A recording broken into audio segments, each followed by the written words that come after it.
policy of their own for this. So there was some discussion during our regular board meetings about Columbus Day and about what holidays should be on a school calendar.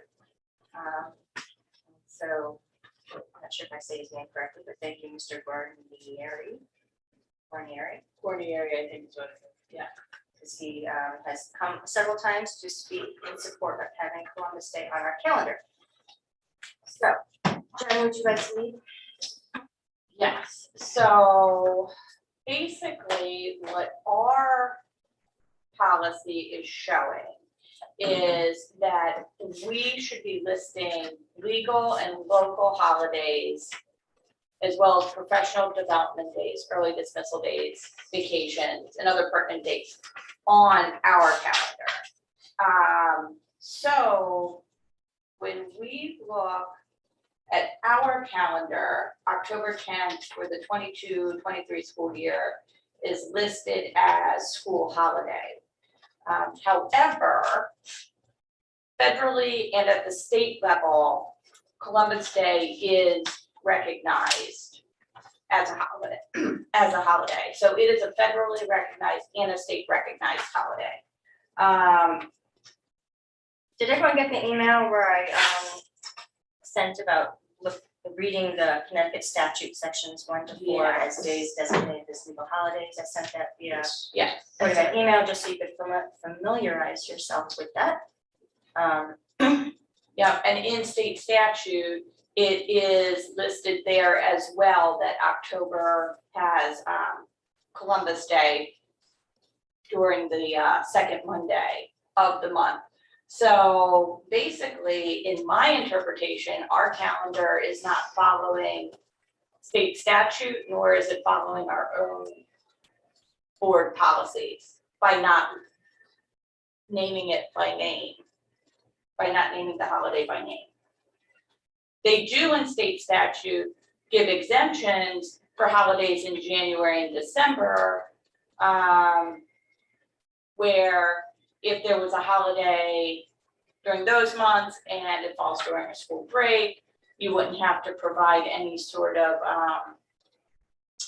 like educational program if the kids were in school. But there are other days where if the kids were to be in school,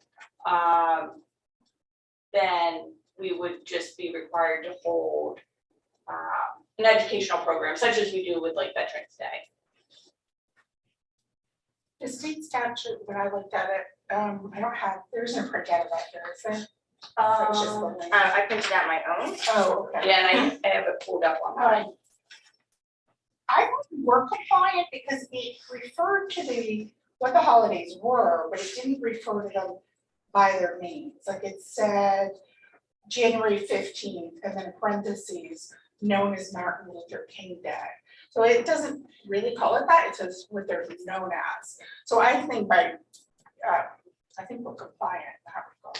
So the Connecticut statute reads, sections 1 to 4, days designated as legal holidays. In each year, the first day of January, known as New Year's Day, the 15th day of January of each year prior to 1986, and commencing on the 20th day of January 1986, the first Monday occurring on or after January 15th, known as Martin Luther King Jr. Day. The 12th day of February, known as Lincoln Day. The third Monday in February, known as Washington's birthday. The last Monday in May, known as Memorial Day or Decoration Day. The 4th day of July, known as Independence Day. The first Monday in September, known as Labor Day.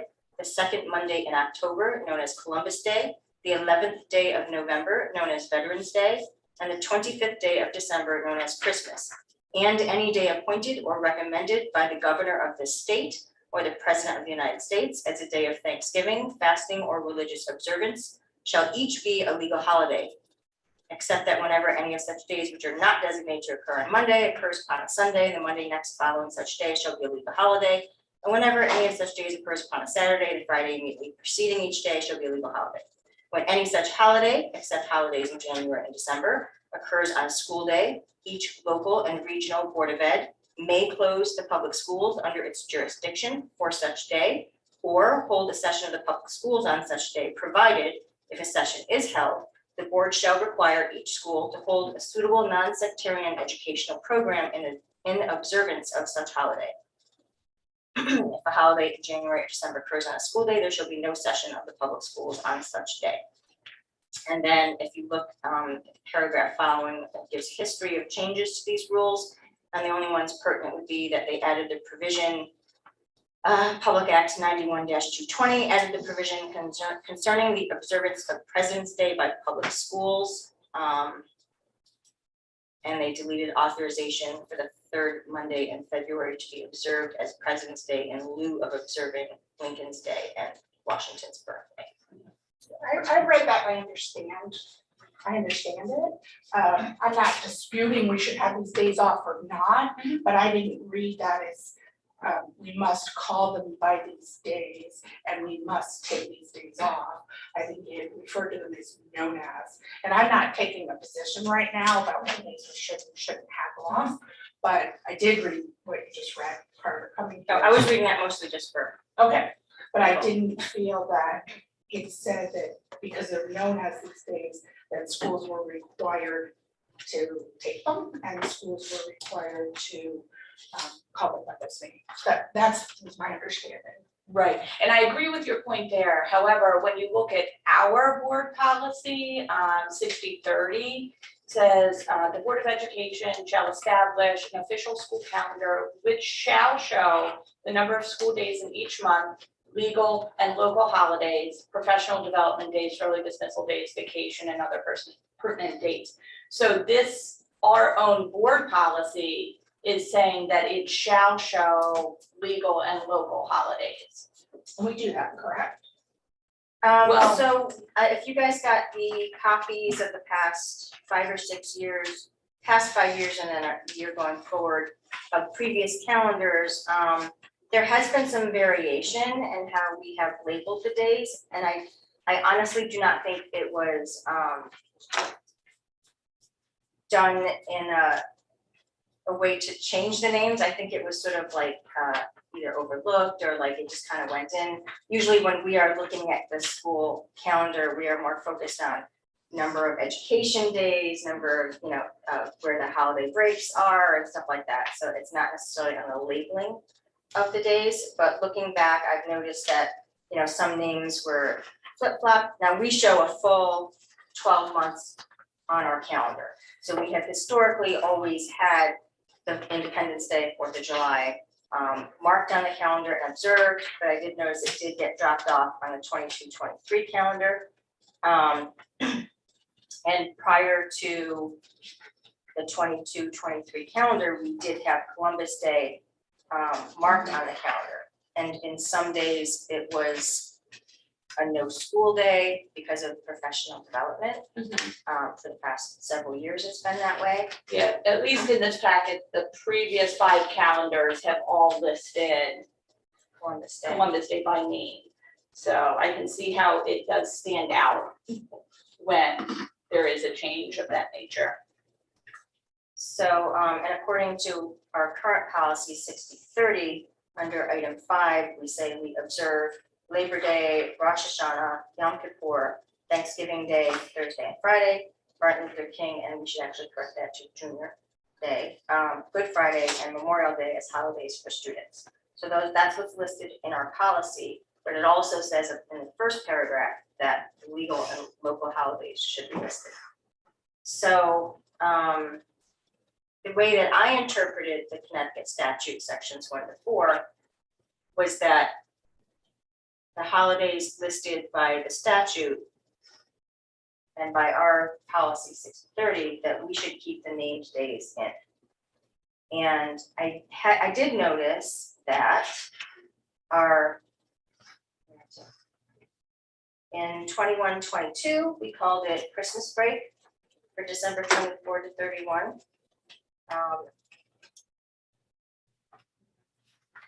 But prior to that, it was listed as regional December break for several years. So I think that we just need to pick one and go with it and be consistent going forward. I don't really want to not waste, but I don't want to spend a lot of time on this because I don't think it's nearly as important as other things that the Board of Ed does, but it is in our policy. And so we wanted to address it. So Dr. Cook, would you like to speak to it? Yes, thank you. So I think there's definitely a need to update the policy, regardless. So for instance, we didn't have 183rd day of school this year. So we wouldn't have been able to schedule high school graduation no earlier than the 103rd day. So I think that's an example of wording this policy that is outdated. And then I would say too, my overall recommendation is that the school calendar is meant to communicate to families when we're in session and when we're not. I don't think anybody's using it as like their day, their way of determining what holidays are what, or what holidays more important than others. So my recommendation is that we simply list days that schools are in session and days that schools are not, and notify that just by calling it a holiday, school holiday. Because as you shared, July 4th, where that falls, that's not always gonna be, there's not gonna be when school's in session ever. And so I think just to make it as clean as possible, we worked on that, this past few times to try and make it clean as possible. And I think we're accomplishing that, but that's my recommendation, is that we just list it as.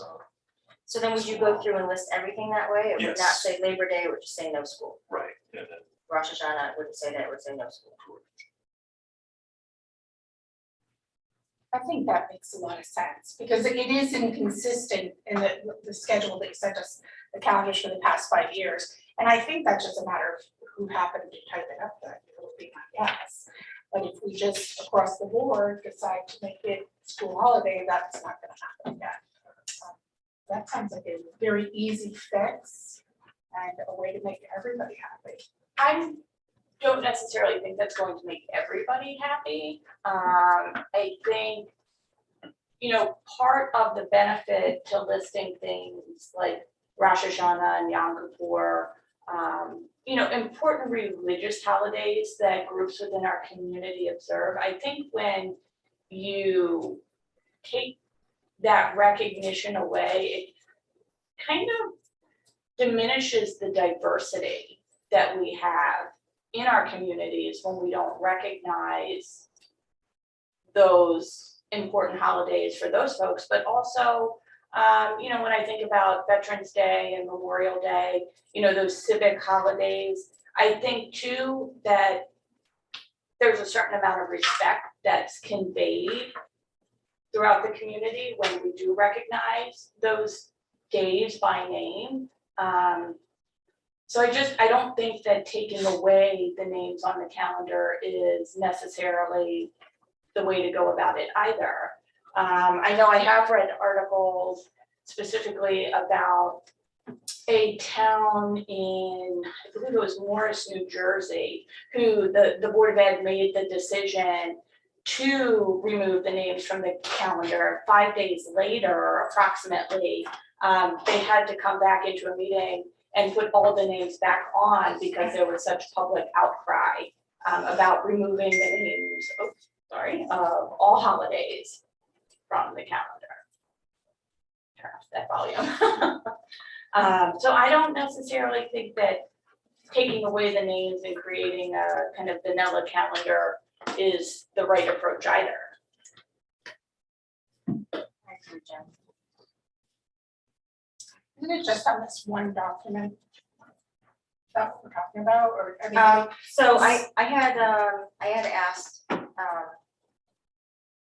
Wendy to email the past 5 school year calendars. So I don't know if you got that from the Board of Ed. I did. Okay, so I didn't go back any further than that because it seemed Yeah, excessive. that makes sense. Hey, Wendy, give us, 12 years. But that's also where we saw inconsistencies, like some years it's called Christmas, some years it's called. Yeah, and also honestly, it was different boards, different superintendent, there was a lot of differences. And also, since then, there have been changes regarding, when you could set graduation versus before, that was a big change. Yeah.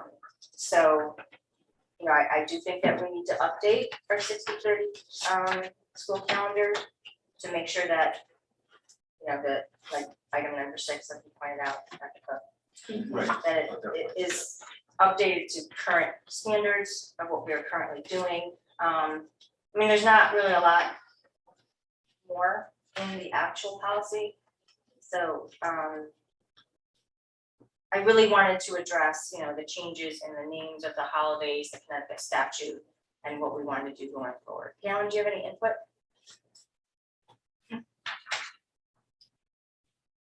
No, other than,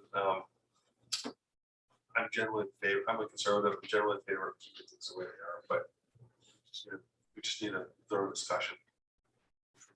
And I kind of feel like, you know, as a policy committee, we will revise and update policy 60/30, but with regards to the name dates, we can come up with what we feel we can recommend to the board, but I kind of feel like it should be a full board discussion. So everyone can weigh in and not just, you know, our committee.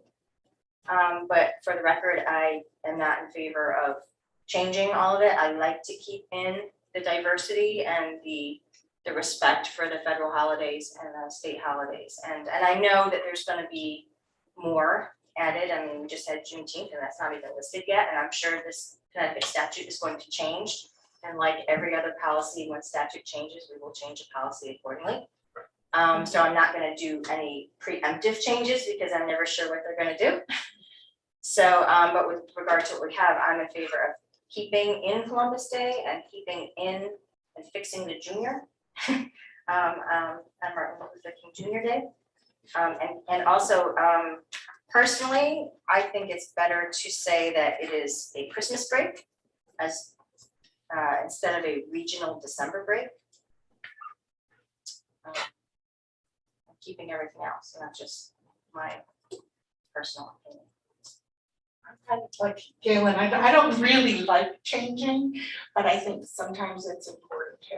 And especially, I care a great deal about diversity, as you had mentioned. But we have a lot more diversity in our schools than is shown on this calendar, and not everybody is represented here. So I think I agree with Dr. Cook's recommendation because I think it's much more inclusive of all of our students. And we look back to our mission statement, it's every child, every day. And this doesn't address every child, every day. And even my family celebrates Christmas, so we always called it Christmas break, no matter what it said on the calendar. But really for us, Christmas is, we have Christmas Eve and Christmas Day. We don't have a week that we celebrate or 2 weeks or something like that. But other people during that time are celebrating Kwanzaa, they're celebrating Hanukkah, all sorts of different religious beliefs. So I don't think it's fair to them Well, they don't always actually fall during the same week. that we would call it Christmas break. I don't think it's fair. I don't think it's as inclusive as we want to be going forward, to recognize all of our students and the diversity that we have in our district. So I would be in favor of that. Just, you know, and I'm not saying, I think we should still have the same days off. But I think it would be more inclusive to our students if we just. So then are you looking at more of a difference between like religious holidays and civic holidays? I think we would just on the calendar just call it the school holiday. School. I just personally, I just don't like not from the civic side of things, if they are state and federally recognized holidays, and you know, student government classes and the history classes that we teach, you know, there's a lot of lessons that build off of some of these federal holidays. And it doesn't sit well with me to take the names of the federally and state recognized holidays off the calendar. I don't think that would change, and certainly the curriculum wouldn't change. I think in our schools, they would, every one of the schools that has these huge Veterans Day celebrations would still have them, and they would still call it Veterans Day. Then why Just take well, they the have names to, off the because- calendar? Because now we're picking and choosing, you know, like, you know, we're looking at the legal holidays, but then we're looking at, you know, some of the religious holidays. I think to just make it fair and easy and clean and not have to look 5 years back and to see who typed up the calendar, what did they call it this year and that year, and I think it would just, you know what, streamline. Would it be helpful for next policy meeting, I brought back the committee wanted to, two separate school calendar policies, so one indicating kind of, how you've indicated, and one indicating, along the lines of my recommendation, children lines or warrants. Thoughts, and then the committee could look at that. I would also have some other changes, like the 183rd day, that would be consistent on both. I would actually also recommend we remove the paragraph about when necessary, the board shall convene a calendar advisory. Yeah, I thought that was kind of weird. Okay, that seemed, that's a little overkill, Right. to me. You always could do that. It doesn't preempt, it doesn't mean you couldn't do that. If we were having lots of issues with the calendar in terms of educational reasons or something like that, the board could always say, we want to direct the superintendent to bring together a committee of parents and students and teachers to do that. The other thing is, and it's nice to have this leeway, but I would never want to be bringing the calendar for the first time for the meeting in April to the board. I know that Yeah, I questioned that as well. I'm like, So- that doesn't sound like the right time frame. last year we did in December. I would want to at least bring that first draft in December, and then if it wasn't agreed to in December, we had to go to January. You know, we're at least letting families know ahead of time so they can plan. That's interesting. Could we also maybe ask Chipman and Goodwin their interpretation of the Connecticut statute if we're, you know, supposed to actually be naming Sure. these holidays on our calendar? Sure. I think that might also clarify And things. you brought up Yeah, a good point on Juneteenth. So Juneteenth was celebrated Monday. yesterday. Yeah. Yeah, so there were plenty of districts still in session. You could still now do that. My intention would be, or what I would recommend to the board, I guess, most years we're not going to be planned to be in session there in December the year before. But if we have enough snow days, Sure. we wouldn't, be. So next year's calendar, it would only require 5 snow days, and that would be our last day of school. My intention would be to hold school on that day and handle it like a Veterans Day. So handle it with educational programs and things like that to make sure our students are aware. But we could have people say that we should take the whole day off. Like, I know most towns had veterans that were concerned that first year, and then once we held programs, I think that was generally well received by veterans groups. I actually like it better. I think it it's- is I think it's more more effective. educational and I do. more informative and Yeah. more respectful. Yeah. To have the programs during the school day than to have the day off, because otherwise it's just another day off. 100% agree. Yeah, 100% agree with that. All right, so does anyone else want to have any other discussion about 60/30? I think it's been a great conversation. Sounds good. Okay. I'm with you, I don't love change, but I think it's, And I also do want, once we have our recommendation, I want to bring it to the board for discussion as a whole. that's a great idea. Okay, let's talk about 4219R, the procedure for concussion management. This is a new regulation. And this is to go along with, in a way, our previous policy that we had discussed at the last meeting that talked about the coach management of concussions. So I know that this is a regulation and not a new policy, so that we don't vote on it, but very important work. And I wanted Maureen to weigh in on this because I know this is important to you, and to find out if this new regulation that's still under personnel, but talks about procedures for concussion management, not with regard to coaches, but with regard to teachers and return to education, if this covers the concerns that you have. Understood, so this, we don't have the regulation we voted on last time, correct? So we don't vote on regulations, because regulations are written by the superintendent, but because the new regulation regarding coaches covered the exact same thing as the policy that we had discussed at the last meeting, which I can get the number, give me 2 seconds. But we all know what I'm talking about. 4218. Thank you. So, but this is a new regulation that concerns the students. Even though it's still under personnel, so I wanted to give you the lead. All right, I'm sorry, I didn't understand that. I thought it was still part of the other one. Dr. Cook, could you explain this? Absolutely, Take us through yes. this a little bit? So when a student, unfortunately receives a concussion, whether it's in sports or during school day for us or outside of school day, there's really two components to it. And this covers the educational component. The other policy really covers the athletics participation. That's a required regulation or policy that we're required to have. Shipman recommended that regulation that we had before you last board meeting. This one really covers the process that we would take care of internally. It does refer to athletics as well, because it's hard to completely separate them. But this refers to how we're notifying PE teachers and teachers that talks about the nurse taking a lead, which is how it works for us currently. They do communication with the teachers and the parents as the student is returning to full academics. So there was a couple of things that I did want to Sure. either point out or just bring up for discussion. So this and the previous policy, which was 4218, I'm sorry, regulation, 4218R, concussion management and training for athletic coaches that we discussed last time.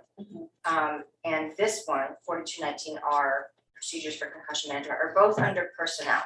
And do you think that there needs to be any sort of policy or regulation regarding students, like under the student profile?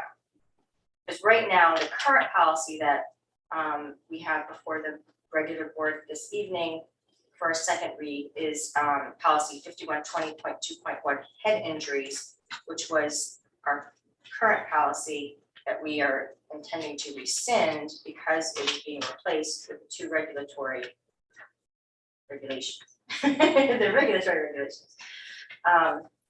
So I don't know if we need to have something under students, or if I think it's pretty much covered, in my opinion, under personnel, with one for coaches and one for essentially everyone else, teachers, and everyone at the school.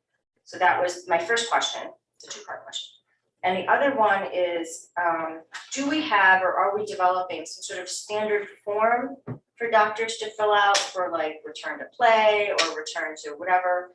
So the reason I bring this up is because when, during this past year, when student athletes were out with COVID, in order for them to return to play, they had to bring back an evaluation from their pediatrician saying that they were evaluated and were okay to return to play. But we didn't actually have a form for them to fill out. And like every pediatrician's office has something different. They weren't sure what we really wanted. I know that, my doctor's office, they went through it saying like, well, what do they want? Do they want this? Do they want that? And I was like, well, she's like, it would be so much easier if you had a form. I'm pretty sure there is a form for this, because I remember looking this up a while back, that the state usually develops a standardized form that's like in triplicate. Well, we didn't have it, so For COVID or for athletics? for return to athletics because of COVID. Correct. Oh, right, so I'm referencing concussion. That's Okay. right, let me So, yeah, clarify that. so the reason, so that's why I bring it up, because I feel like it would be easier for everything if we had a form. Yes, right. And so that's why I want to know, is there a form for return to play or return to regular instruction for doctors to fill out for concussions? That was a very roundabout way of getting there. I apologize. I want to confirm that if I can just check Absolutely, with sure. our nursing staff and make sure. I believe there is, but I think we also would accept a note from a doctor that said, concussion out for 5 days, something to that effect. In terms of your first question, I do think it's sufficient, where it is. Okay. Sometimes you might put in like connections within the policy book, like it would say, policy on concussions within the student, and say refer to the two regs in 4000. But I think now that it's searchable, I don't think we need to do that. We've tried to really streamline the number of policies. So I think it's sufficient, but I will check with Nurse Lesnick or our medical provider, unless Jen found something. Yeah, this is, I mean, just kind of near and dear to Yeah, what I right. used to do. Right, Because this was a question I had months ago, even prior to being on the board, was, how we handle Sure. concussions within the district. And I swear there was a form on the website, but now I can't find it. Yeah, I'm thinking that there must be some sort I of think standard. there is, I but I know just there's a don't wanna- standard Yeah. neurological, yeah. okay. So that, I just wanted to throw that out there for Yes. something to look Okay. into and I think this is an opportunity for us to be even take a deeper dive and be even more thorough. I have personal experience with this with my own daughter, but I've also talked to a lot of parents in our district that they really struggled when their child had a concussion and returned to school. And it wasn't just the sports, it was, the awareness of everybody else, like they need to understand what that looks like in classrooms and how it could be different for every single student. And it's pretty complex, the brain is very complicated. But I just would love to see us take a deeper dive. My daughter's now 25 and she's doing well, but it was really difficult. And it could really help a lot of our students because I do know that this affects a lot of kids in our district. so we do train staff, obviously nurses are trained as well. But I'd be open to any type of recommendation, we would have, or committee would have, or. is there something? Is there something specific that you feel like is missing from what's in this 4219R? Well, I was thinking of the forms that you're talking about and just the education of the staff in general, like, just more information. Because I think that it still feels very much like it's a sports injury and a return to play situation, and it has, this like cognitive exertion and the testing and things like that are really a big deal. And Right. screen time and things like that are, You could just light it. lighting and, maybe they can't be in a room, certain students can't be in a room that's all white with fluorescent lights, and it's different for everybody. And I'm not claiming to be a medical expert by any stretch, but I just think that the more information that we can, and awareness we can get out there, it would just help our students. Yeah, because I mean, I agree, I think the educational piece for the teachers, the medical staff at the school, and the guidance counselors is imperative, but I also feel, I don't know if that's necessarily all of the wording of that education that they would receive as professionals in the school system would go into this regulation. Because when I read it, I feel like it is covering the assessments related to, not just PE and recess, but when you get further down into line 44, concussion management, educational, kindergarten through 12th grade, it does talk about educational and physical activities in school, including classes, related academic work, PE, recess, extracurriculars, intramurals, interscholastic. So it does cover all of those. And it does talk about physician notes requesting academic adjustments and the lengths of time, in which those notes would need to be renewed, and the steps that the school would take for either homebound instruction, or if the student ended up with, unfortunately, a permanent disability, those steps, were all a part of this process, it seemed.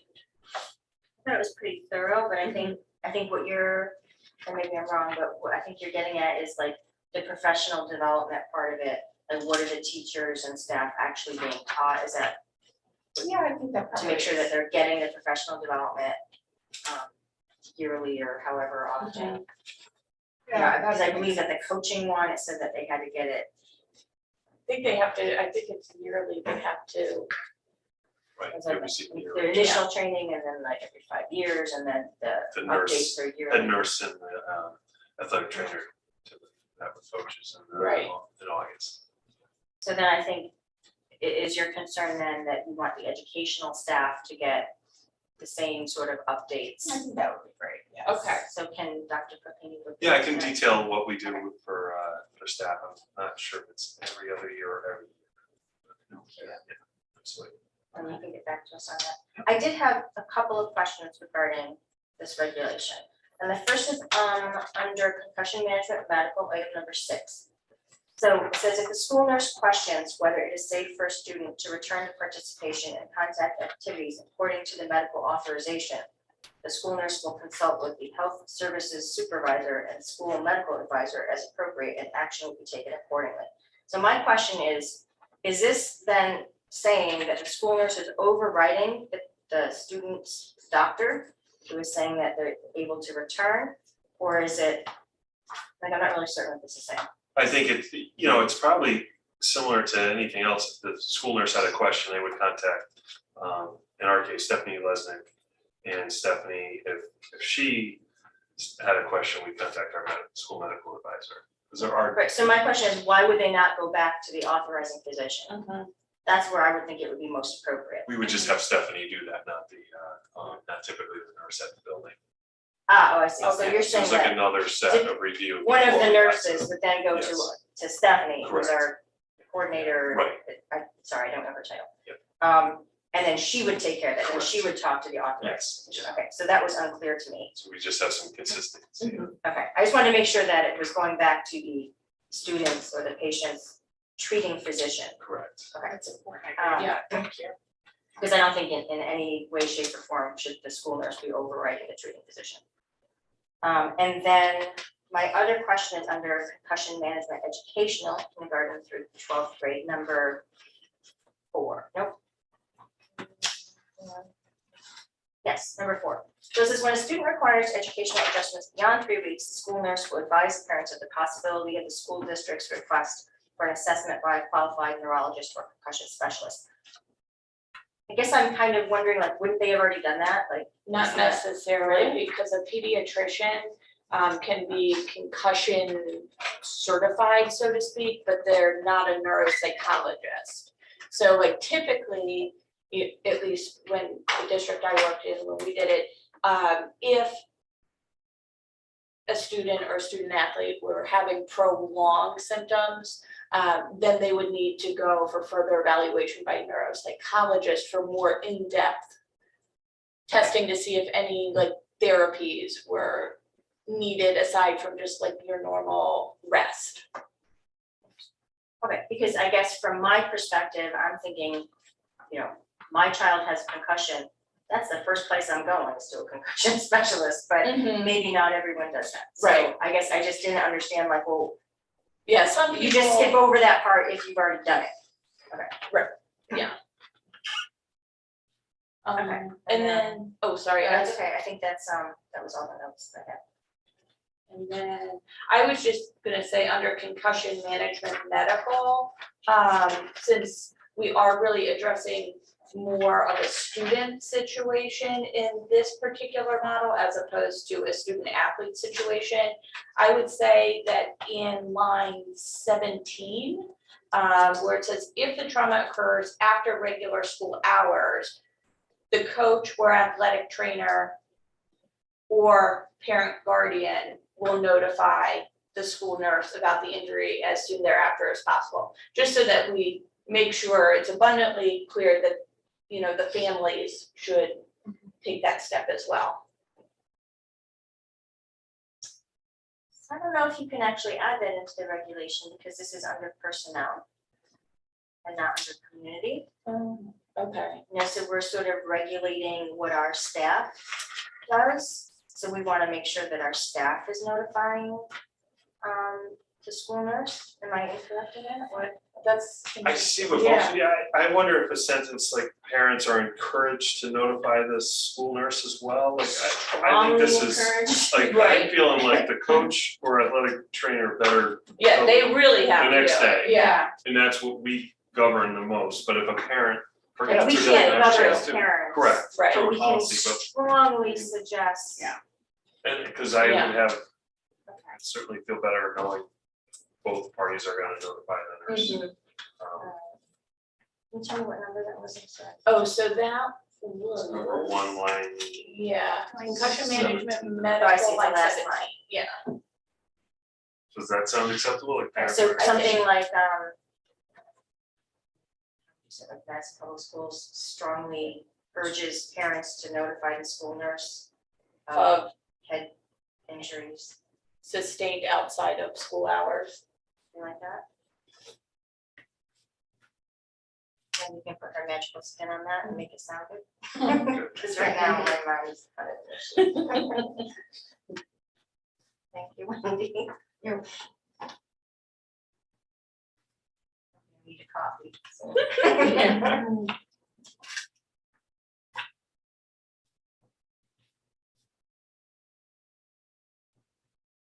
All right, so, anything else that, so this is not something that we change anyway, because this is regulation, so that changes actually have to do that, but. Right, but I would bring it back for our Okay, August yeah. meeting. Yeah, just because I'm making notes here, I'm like, why am I making notes on this? I don't need to change this. Okay. All right, any other discussion about regulation 4219, procedures for concussion management? And Maureen, I just want to make sure that you're good with it and that, so then you're okay with proceeding tonight with the rescission of 5120.2.1 head injuries? Yes, thank you. Okay. I'm happy that you're happy. What time is it?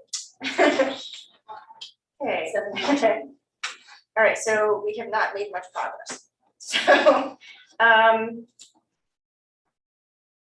does anyone have a preference for what we do next? Because I'm like, we're obviously not gonna get to everything tonight, Let's, so well, since, have to put your pick. dealer's choice.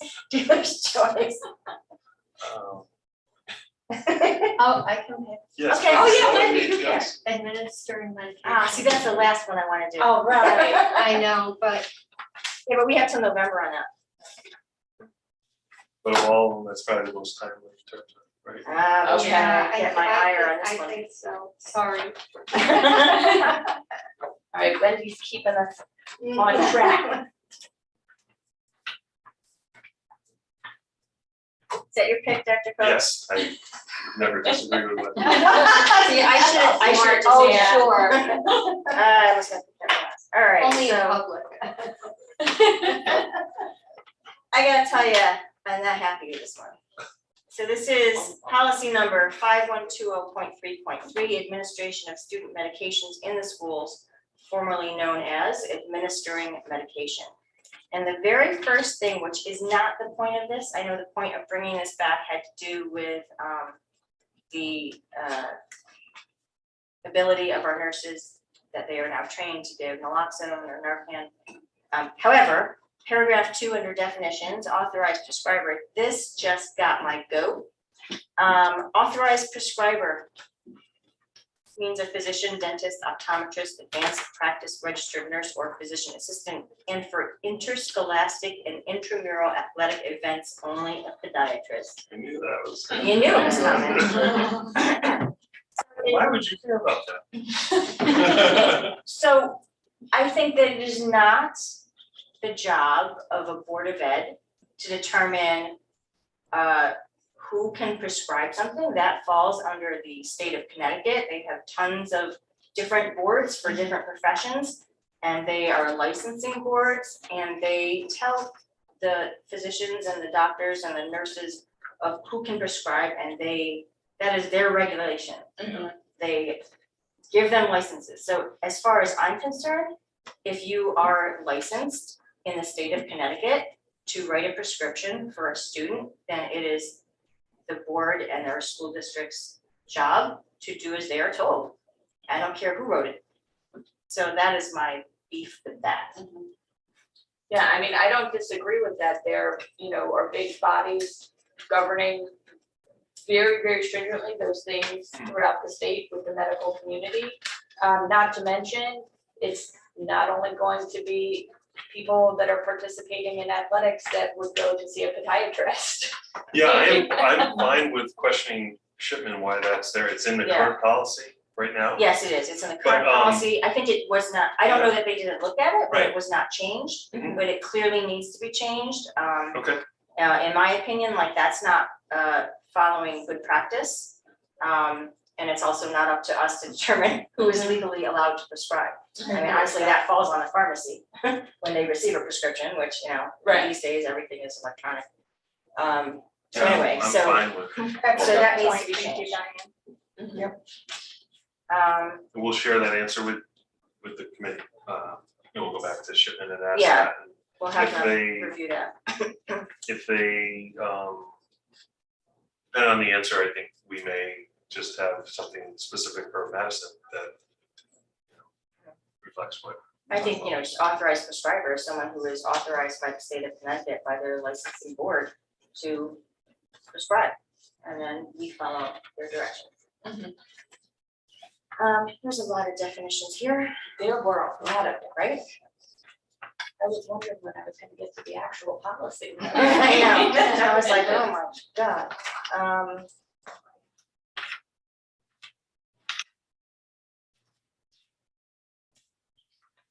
So I'll be honest with you that I need to delve deeper into this because holy crap. It's okay, this is a long, So it's a long policy. one, so that was just the one thing that stood out to me, and so I would, after seeing that, I'm gonna go through this thing with a fine tooth comb, and I want to send it back to Shipman and Goodwin anyway. But don't worry, it will get done before it needs to be in November. So my plan tonight was to have a good working of these policies, but not to put anything actually forward to the board, because we're only meeting once in July and then once in August before we start up again with our twice a month meetings. And so I don't want to have first reads and second read like 2 months apart to vote on something. So my plan is to, you know, this particular meeting, we're working on things, bring things back for the next policy meeting to work on more, and then those will go for a first read at the end of August, if we can do that summer, August meeting, which we're still trying to set up. So I was just checking. That was a great way to do it. Thank you, I appreciate it. You're welcome.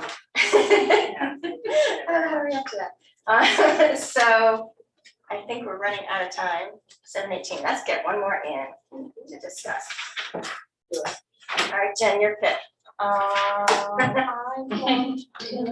Spin the Let's wheel. go with nepotism. Oh, good.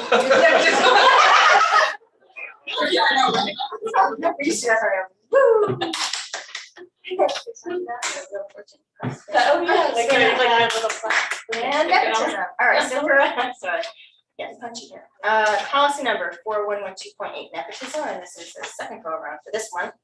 So we had previously discussed this, and I had definitely thought some more about what Dr. Cook had said, and to catch everyone else up.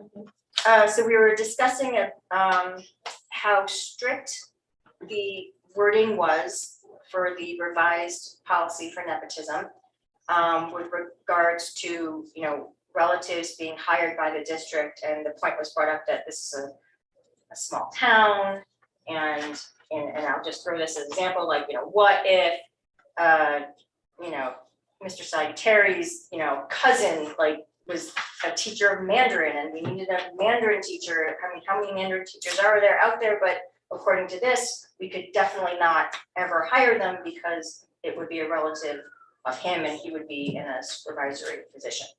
So that was the discussion that we had previously, and now I'll open it up to the floor. Who wants to say what? Any other thoughts? I do like personally a strict nepotism policy. It goes along with what Shipman and Goodwin had, and most places I think have strict policies, not only to make sure there is no nepotism, but to make sure there's no appearance of nepotism. And I don't know if we could possibly put in some sort of wording to say that in like very, you know, bizarre circumstances where it's a very narrow field, that if there were no other applicants, you know, that we could consider it. I'm not really sure about the wording on that, or if Shipman and Goodwin can come up with a good. I agree, I would hate to pigeonhole us, you know, in the event, like you said, there's some really niche position to be filled. I would like for the district. And by the way, I made that up about Mr. Salisbury. Yeah. But I would- completely made that up. I would like for us to have, be able to have some sort of mechanism. Maybe you could come before the board if needed or something. Maybe it would have to be System in approved, place. you know, not only put forth in writing and approved by the superintendent, but also approved by the Board of Ed and also approved by like HR or like some, like Like multiple, multiple layers of approval. so that, you know, unless someone's paying off everybody, you know, it would have to somehow be okay. Well, they probably. Would that cross the operational line? I don't Policy know. versus operational, that have the board decide on it? I don't know, so that's the thing, I don't know how to resolve It'd be a this. request to waive your policy, so you would take a 2/3 vote, right? So it would be under that scenario that I would potentially see that we have a physics teacher opening and the child of one of the administrators is applying for that and it's not at their school. Would I potentially bring that forward to you and say, you know, we'd like to hire so-and-so because they're the best candidate. There was 3 candidates in the pool, the other 2 we didn't get good references on or didn't interview well. Or But I guess maybe I wanna make sure that there are some sort of like, I can't think of the word. Many checks and balances. Yes, that. Yeah, with regard to like the whole process, like, not that I don't trust Jack. No, I think we could bring Heather in and, you know, the 2 of us would present to you. This is the scenario under which we're asking you to waive your nepotism policy. Alright, so we just need that verbiage.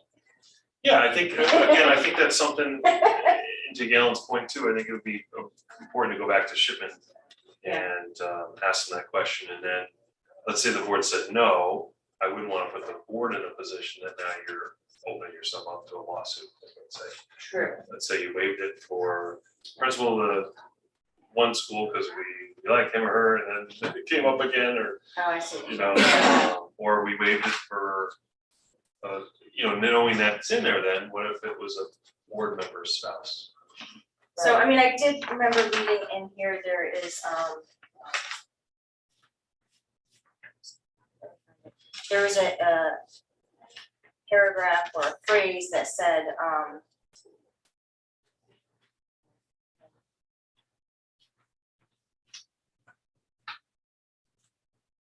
that in certain, Like there is a way that the superintendent could make the person not be, I can't formulate. Supervised? Yes, supervised by that particular person, like that you could somehow change the supervisory chain of command or Correct. something. Right. So I think that wording is in here as well, which could also facilitate that. That also could be, that could potentially be a labor issue. I mean, most contracts I have the authority to transfer, but, So, yeah, so I just can't see any way around, you know, the whole nepotism thing. Except for those that we just discussed. So I don't know how Shipman Goodwin will be able yeah, to we can talk. make their magic and make it We happen. can get a recommendation on what that would mean, you know, is it? You know, is like the potential, is it opening the board up for challenge on that? Have that waiver. Right, we need to be fair to everyone, right, equally same. But, all right, so is everyone good with them asking that to see if there is some way? Yeah. Because at first I was very like, you know, no, just no. But there could be extenuating circumstances. Right, but then I was Yeah. thinking like, you know, it was incredibly, you know, like you said, the niche of certain jobs, like how many people speak Mandarin, you know? And even if it's not in the policy that you can waive it, you can always waive it, you know, you can waive your policy. You know, I just want to do that. Let's anticipate. All right, so like everything is going back for a review. So I think we're just gonna, We have 5 minutes. you think we can get something else I done don't in know. 5 minutes? Can we do naming reading? All right, Maureen, your pick for the last 5 minutes. You like how I do it? We got to fast. Our naming reading. Okay. All right. Yeah, so, did you guys get the Shipman and Goodwin comments about these? I'm not sure if you did. So in the revised, okay, so this is policy 7551, naming, renaming of school buildings, components of buildings and or school grounds. And one of the things that Shipman and Goodwin had commented was that consider replacing the term components of buildings with quote unquote major portions of buildings throughout the policy to indicate that the naming process is only appropriate for major sections or areas of a facility. Did you guys get those comments, or is that just me? That was just, oh, it's just me. Yes, I guess that's special. So, thoughts, comments? I'm all for that. I mean, that makes sense to me that, you know, you would, like a major component to me. And would, you know, it is underlined in here in the policy. Right, so we The would change, changes. yeah, so wherever it says components of buildings, we would actually change to major portions of buildings. Right, yeah, because media center, auditoriums, fields, all of those things Right, make and I can name sense. a bathroom. Just somebody. You can do I it. would- All right, and then, okay, so, the other comment they had was, to avoid potential conflict or overreach, the board is advised to review relevant town ordinances, the town charter, and other authority to confirm that there is no process for naming school buildings, portions of buildings, and or school grounds. And so last minute I asked Wendy. So we will look into that. Was there an answer? I did answer you. Oh, I'm sorry, I didn't see. No problem. I could not find anything. Okay, I didn't think that there was, I think it falls fully under Board of Ed, but we just wanted to double check that. And then the other thing was the comment by Shipman and Goodwin, to ensure consistency, the board is advised to review current policies that may address the establishment and operation of committees. If any such policies exist, the board should ensure that these provisions dovetail and do not conflict with existing policies. Of note, the board may wish to revise policy 9460 to clarify that committee meetings are subject to the FOIA.